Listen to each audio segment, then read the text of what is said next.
الحمدللہ وحدہ والصلاۃ والسلام علی من لا نبی بعدہ۔ السلام علیکم ورحمۃ اللہ وبرکاتہ ایوان۔ ایک دفعہ بہت مشہور اسکالر محمد بن سیرین رحمہ اللہ وہ طواف کر رہے تھے کعبہ کے گرد، تو ان کو ایک شخص نظر آیا جو کھڑے ہو کے دعا کر رہا تھا، یا اللہ مجھے معاف کر دے، میرے گناہوں کو بخش دے، لیکن مجھے پتہ ہے تو مجھے معاف نہیں کرے گا۔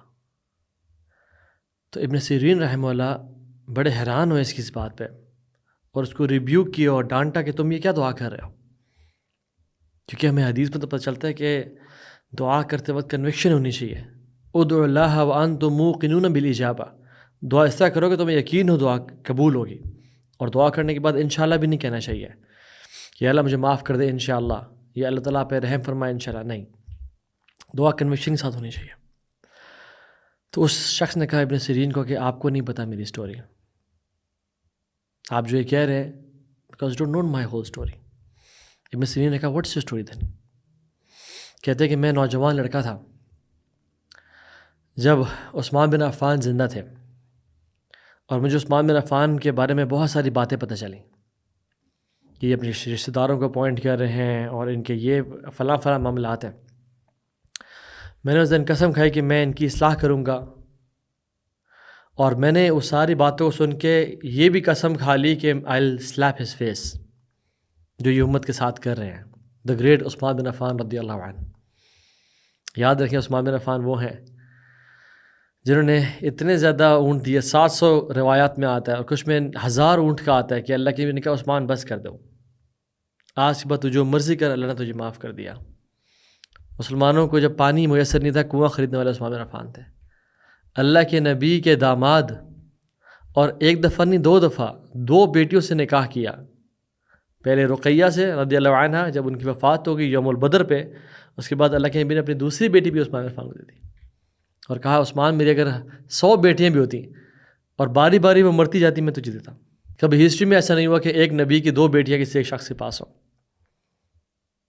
اللہ استحی من رجل تستحی من الملائکہ، رسول اللہ نے کہا صلی اللہ علیہ وسلم کہ میں اس بندے سے حیا نہ کروں جسے ملائکہ حیا کرتے ہیں۔ عثمان بن عفان جنہوں نے مسجد نبی کے زمین کا ایک حصہ مسلمانوں کو خرید کے دیا، اور اپنا سب کچھ نشاور کر دیا، اور عشر مبشرہ جو 10 پرومسڈ جنہ تھے صحابہ کے، ان میں سے 4تھے نمبر پہ عثمان بن عفان تھے۔ لیکن this young man wanted to correct Uthman bin Affan, because اس کو لگا کہ Uthman bin Affan is cutting corners, وہ شریعت کی باتوں پہ عمل نہیں کر رہے۔ یہاں میں پاز کرتا ہوں اور ایک اور واقعہ بتاتا ہوں آپ کو۔ ایک شخص ایجپشن تھا جو کہ آیا مکہ میں طواف کرنے کے لیے، اور دیکھا ایک بزرگ انسان بیٹھا ہوا ہے، اور اسے کہا کہ یہ کون ہے؟ لوگوں نے کہا کہ عبداللہ ہے، عمر بن خطاب کے بیٹے عبداللہ بن عمر۔ تو انہوں نے اس ایجپشن بندے نے آ کے کہا عبداللہ بن عمر، کیا آپ کو پتہ ہے کہ عثمان بن عفان احد سے پیٹ پھیر کے بھاگے تھے؟ عبداللہ بن عمر نے کہا جی۔ اس نے کہا کیا آپ کو پتہ ہے کہ بدر میں بھی عثمان بن عفان شریک نہیں ہوئے تھے؟ کیا سچی نیوز ہے؟ عبداللہ بن عمر نے کہا جی۔ انہوں نے کہا بیت رضوان جب سارے مومنین کٹھے تھے تو عثمان بن عفان میں شامل نہیں تھے، کیا یہ بات سچی ہے؟ انہوں نے کہا جی۔ تو اس نے کہا دیکھا لوگ جو باتیں کرتے ہیں وہ صحیح باتیں کر رہے ہیں۔ تو عبداللہ بن عمر نے کہا کہ let me explain, as far as Uthman bin Affan نے ڈیفینیٹلی ریٹریکٹ کیا تھا، لیکن وی ہیو کلیئرٹی کہ اللہ تعالیٰ نے ان کو معاف کر دیا ملٹیپل احادیث کے دیکھ کے۔ بدر میں وہ شریک نہیں ہوئے کیونکہ اللہ کے نبی کی بیٹی رقیہ وہ بیمار تھیں، اور رسول اللہ نے حکم دیا تھا عثمان تم رقیہ کا خیال رکھو، اور تمہیں بدر کے شرکاء کا اجر ملے گا، اور تمہیں اسپوائلز آف وار، تمہیں مال غنیمت بھی ملے گا، اور ملا۔ اور کہتے ہیں بیت رضوان کا جہاں تک معاملہ ہے کہ اللہ کے نبی نے جس شخص کو مکہ کے اندر بھیجا نیگوسیشنز کرنے کے لیے، وہ واز نن ادر دین عثمان بن عفان رضی اللہ عنہ، اور عثمان بن عفان سے کوئی اس ٹائم زیادہ کیپیبل اور آنریبل ہوتا قریش کی نظر میں تو وہ اللہ کے نبی اس کو بھیجتے صلی اللہ علیہ وسلم، لیکن he sent Uthman bin Affan to Quraysh. اور عثمان بن عفان مسلمان ہونے کے باوجود وہ کفار کے اندر چلے گئے نیگوسیشن کے لیے، کیونکہ اللہ کے نبی کا حکم تھا صلی اللہ علیہ وسلم، کیونکہ قریش عثمان کی بہت رسپیکٹ کرتے تھے، اور کہتے تھے احبک ورحمن حب قریش لعثمان، میں تم سے اتنی محبت کرتا ہوں جیسا قریش عثمان سے کرتے ہیں۔ اور جب بیعت رضوان ہوئی تو اللہ کے نبی نے ہم سب کے اوپر اپنا ہاتھ رکھا اور پھر کہا یہ عثمان بن عفان کا ہاتھ ہے، اپنے ہاتھ کو کہا یہ عثمان بن عفان کا ہاتھ ہے، اور کہا کہ ان حقائق کو اپنے ساتھ لے کے چلے جاؤ کہ تم جو گمان کرے تھے، half truth is worse than a lie. Going back to the story, تو وہ شخص کہتا ہے ابن سیرین سے کہ آپ کو میری کہانی کا نہیں پتا.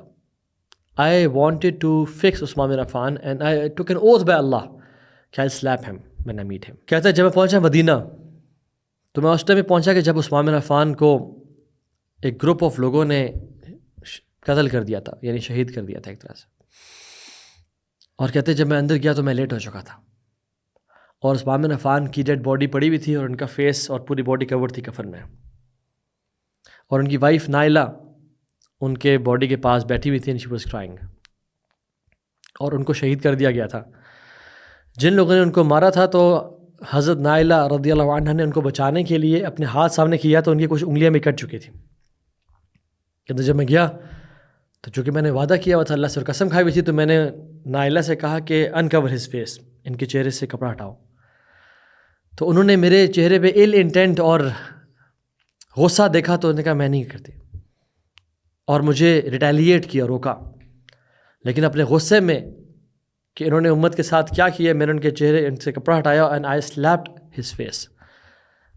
عثمان بن عفان کے چہرے کو میں نے سلیپ کیا.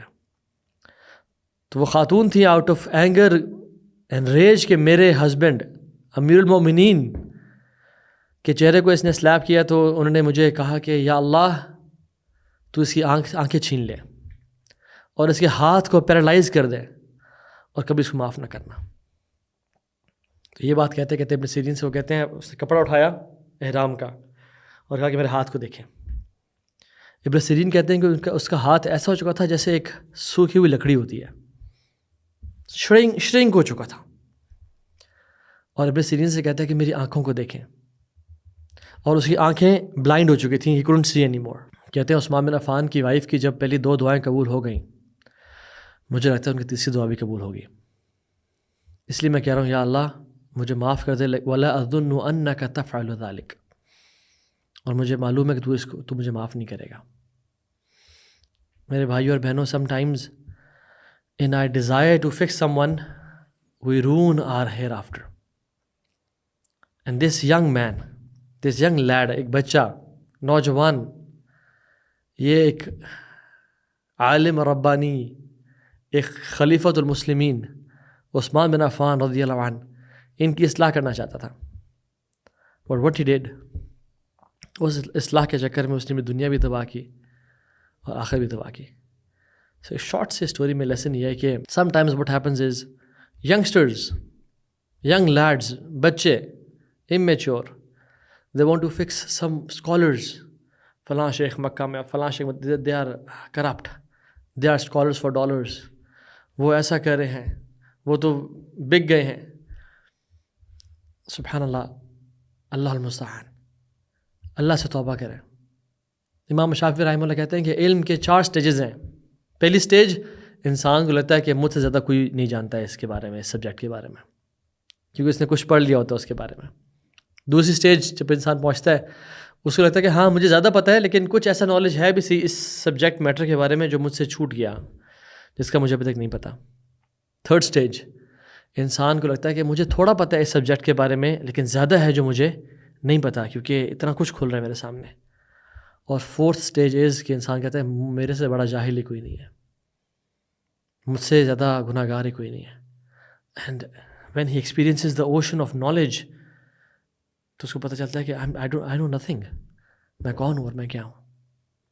جیسے امام مالک کہتے تھے من انا وما انا، who am I what am I, because he reached the 4th level of knowledge. But most of us are scratching the surface. ہم ساحل پہ کھڑے ہو کے کہتے ہیں ہمیں سب پتہ ہے، اور ہم دوسروں کی اصلاح کرنے کے چکر میں اپنی دنیا اور آخرت بھی تباہ کر دیتے ہیں. وصلی اللہ علیہ نبینا محمد. السلام علیکم ورحمۃ اللہ وبرکاتہ.